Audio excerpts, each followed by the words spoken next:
to We Are the Radical Monarchs. My name is Karen McMullen. I'm a programmer with the festival. This is easily one of my favorite films of the festival. I'd like to welcome to the stage the director, Linda Goldstein. Welcome.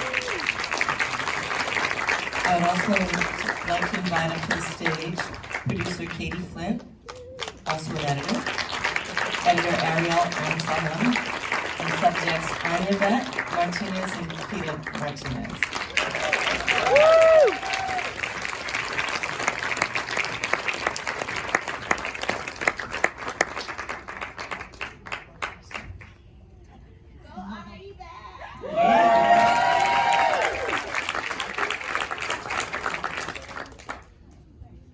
Okay, so I have the regular questions, but I'm gonna not spend too much time because you guys really want to talk to these heroes and amazing women.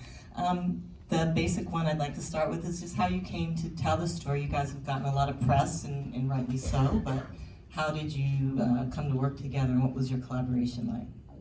Well, when the Radical, then Brownies, got all of that attention when they marched in the Black Lives Matter march, I saw that press. So I read an article online in The Guardian and just hounded them until I heard back. And then in terms of a collaboration, film to me is a collaborative art, especially documentary, all film. And we talked when I met with Anayvette and Marilyn when I flew up to Oakland. I just said, you know, there are some films that it's okay for outsiders to make and some that are not, and it's obviously up to you because it's you.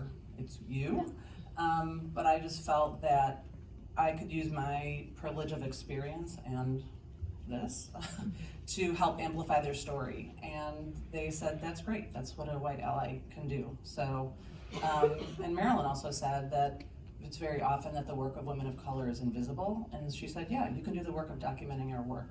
So I was like, that's great. And then I called Katie, who we've worked together for a very long time on a bunch of films.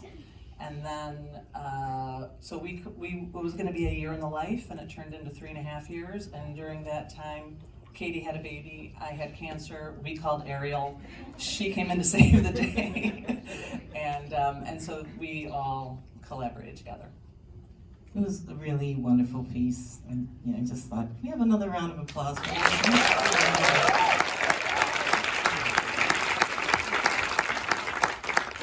So with 3 years of footage and following you guys around, and you guys were so incredibly open and vulnerable.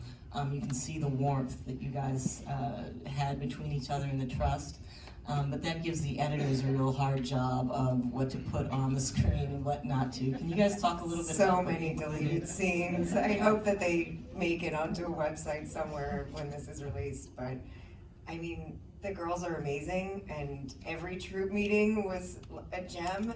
And there were so many, but we also wanted to tell the larger story of trying to expand this, because that's something that people keep asking is, why isn't it everywhere? And so it was hard. There's a lot of stuff that didn't make it, but it was really nice to see the girls grow through the experience and through the film, and to be able to highlight the challenges that an organization faces, because it's easy to say, oh, well, we'll just open lots of troops, but I think you see it's not so easy in practice.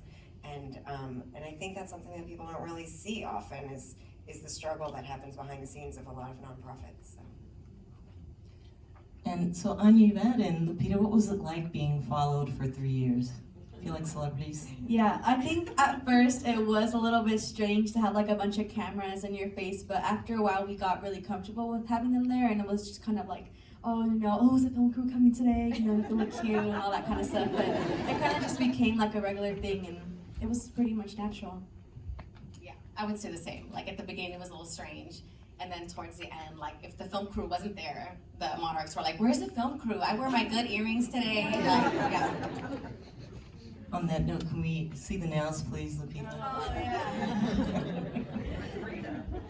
I got freed on them now.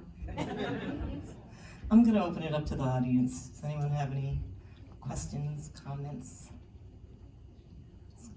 I love the film. I'm curious, originally it was the Radical Brownies, and if there was any blowback from the Girl Scouts, and if that was something you wanted to, if not, even if there was,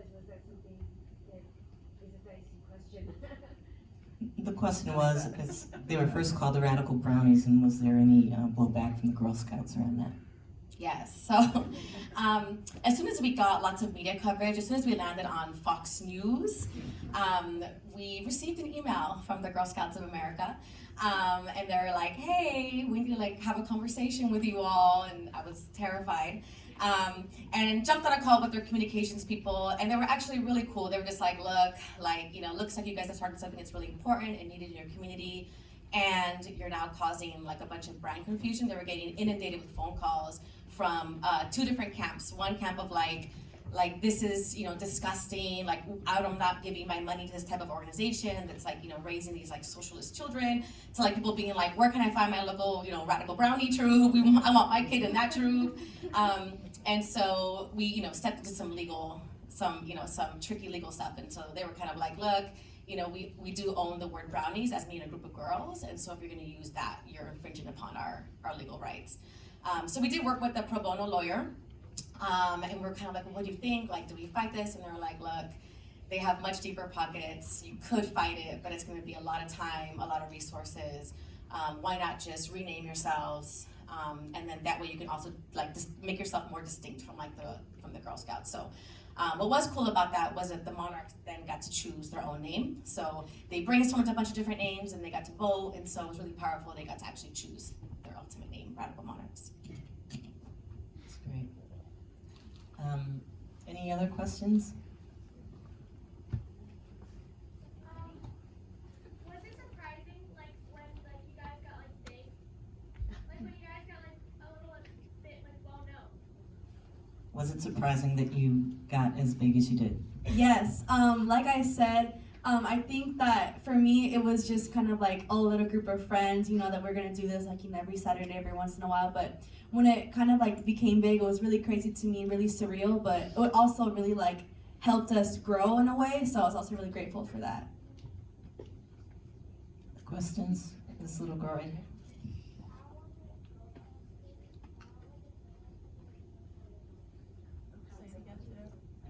How was it protesting when you're so little? How was it protesting when you're so little? Good question.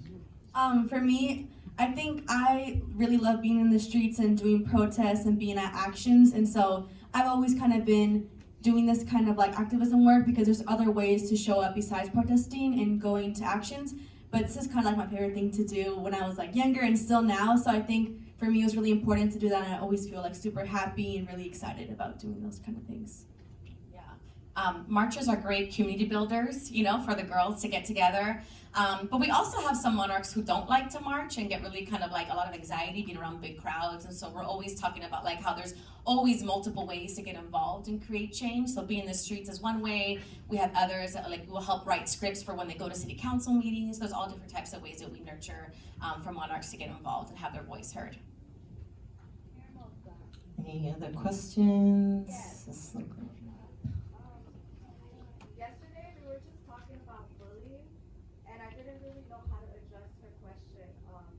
How do you handle that when the teachers and everyone else stigmatizes you as the loudmouth child who's just different from everyone else, who's a troublemaker? How do you handle conflict within your own community? The question was around bullying and also not being supported by teachers who don't understand or empathize. Right, the adults are supposed to support you. Yeah, so prior to doing Radical Monarch work, Marilyn and I both worked a lot in schools and doing youth development work in nonprofits. And so a lot of the work we do is around like restorative practices, restorative justice, and what does that look like within like a racialized lens, right? Because what we saw was when there was a lot of like zero tolerance bullying measures that came out, it ended up really targeting you know, young kids of color, right? Specifically Black and brown girls or boys. And so when we would do trainings with school staff, PDs, we'd always talk about how do we separate bullying not as an identity, but as a behavior, right? How do we just focus on the behavior, look underneath, like what is the root, what is causing the behavior versus labeling someone like a bully, which can be really harmful, right? So that's part of the work that we've done kind of in the background around bullying. Anyone else? You in the back? Yes. What do you see yourself in the future? Where do you see yourselves in the future? Is that for the organization or for Lupita? Okay. I think that, so right now we recently just launched four new troops in the Bay Area, so that was something that's really exciting.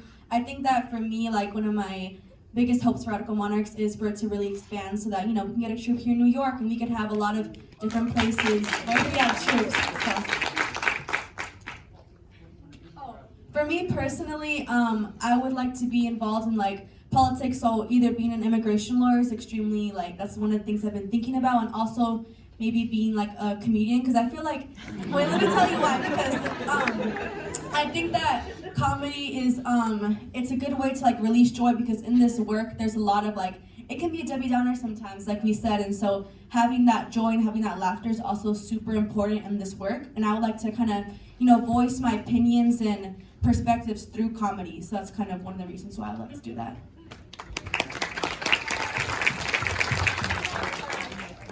I'd like to know what you and Marilyn did when that funding came through. How did you celebrate? Thank you for that question, Liz. Oh my God, I mean, it was so surreal when we got that money, and I'll never forget when we picked up our first check. Lupita was in the car. I don't know if Diego was too. But we, the office is in downtown Oakland, so Marilyn was like, I dropped her off. She was like, I'm gonna go upstairs and grab our checks. And I had the car, I felt like we had just robbed the bank or something, even though it was just our first legit paycheck for Radical Monarchs. And I was blaring Drake, started from the bottom, now we're here. And she came down and turned up that music, and we just danced and just happy cried in the car. It was just such a moment. I know. What I told you later after the filming, Linda was really mad that she didn't get that she didn't get that moment on tape. Okay, question. How did you guys feel when you collaborated with other groups and stuff? Do you think it made a big impact? Other nonprofits we worked with, or yeah, I think a lot of the work that Radical Monarchs does is in partnership and collaboration with other community organizations, community activists. I think that's really important. Marilyn and I aren't experts in everything, and so when we did a badge, around radical coding, me and Marilyn were like, this is not our cup of tea, so we need to bring someone in here to talk about what does radical coding look like, right? And so I think we've had really strong partnerships. We've partnered with, Black Girls Code for the radical coding badge, Outdoor Afro for the Pachamama Justice, Environmental Justice badge. And so even though her and I do have a lot of knowledge around a lot of things, we're not experts in everything. And so I think that I love that we get to partner in this work and bring in those experts, bring in those elders. It just kind of makes it much richer. So, yeah. Okay, we have time for one more question. I'll let Lupita pick who she wants to have.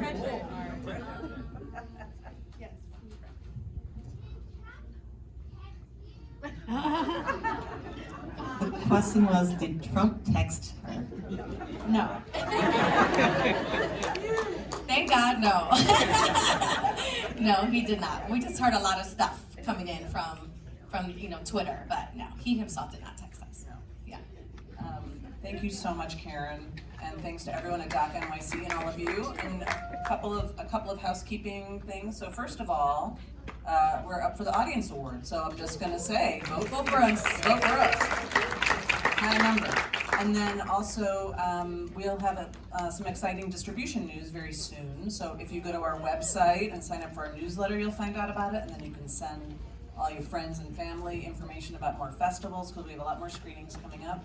And we're also, our website is a big long name. So if you just Google We Are the Radical Monarchs, you'll find us, because it's a boring name. Sorry. And then we're also on all the social media, and Radical Monarchs are on social media, and sign up for all of us, because that actually also helps us with more distribution. The more activity there is, it actually matters. So thank you so much. Thank you, Karen. Thank you so much. And